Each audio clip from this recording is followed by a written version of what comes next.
ఎన్టీఆర్ జిల్లా ఏకొండూరు మండలంలోని కిడ్నీ బాధిత తండావాసుల చిరకాల కళ నెరవేరబోతోంది. వారి దశాబ్దాల ఎదురుచూపులకు తెరదించుతూ కూటమి ప్రభుత్వం కృష్ణా జలాలను వారి ఇళ్ల వద్దకే చేర్చనుంది. ఇప్పటికే ఇంటింటికి కుడాయిల పనులు తుది దశకు చేరుకున్నాయి. మరో నెల రోజుల్లో ఇది కార్యరూపం దాల్చనుంది. స్వచ్ఛ జలాలు అంతగా గత 5 ఏళ్లలో దాదాపు 200 మంది కిడ్నీ బాధితులు చనిపోయినట్లు మనకు అధికారిక లెక్కలు చెప్తున్నాయి. కూటమి సర్కారు వచ్చిన తర్వాత వెంటనే ప్రాజెక్టు పనులను వేగవంతం చేశారు. అయితే మొత్తం 38 గిరిజన తండాలకు ఈ ప్రాజెక్టులో భాగంగా మంచినీటిని అందించాలని తలంచారు. ఇప్పటికే 1,20,000 లీటర్లతో ఈ యొక్క ట్యాంకు నిర్మాణం అనేది చేశారు. ఇప్పుడు ట్యాంకులు లేనటువంటి తండాలలో కూడా 14 కొత్త ట్యాంకుల నిర్మాణం కూడా ప్రారంభించారు. మొత్తం 22 పంచాయతీలు ఉన్నాయి ఏకొండ మండలంలో.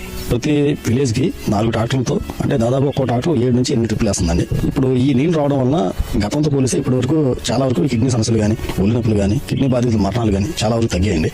కొత్తలో 120 KL OHBR నిర్మాణం పూర్తయిపోయిందండి. 103 కిలోమీటర్ల పైప్ లైన్ లో 102 కిలోమీటర్ల పైప్ లైన్ కూడా కంప్లీట్ అయిపోయిందండి. మనకి ఇంటర్నల్ పైప్ లైన్ విలేజెస్ లో 22 కిలోమీటర్లు వచ్చిందండి. 21 కిలోమీటర్ మొత్తం పూర్తి అయిపోయిందండి. ఇంకొక 1 కిలోమీటర్ బ్యాన్స్ ఉందండి. నెల సమయంలో మేము వాటర్ రిలీజ్ అయినా కూడా సన్నద్ధం అయిపోయిందండి. 50 కోట్ల అంచనా వ్యయంతో నిర్మిస్తున్నటువంటి ఈ ప్రాజెక్టు దాదాపు పూర్తిగా వచ్చింది. ఏదైతే ఇప్పుడు వారికి మాకు బోర్ నీళ్ళే వచ్చేవి కాదు. మాకు అలాంటిది కృష్ణ నీళ్ళు వస్తున్నాయంటే కూటమి ప్రభుత్వం వల్ల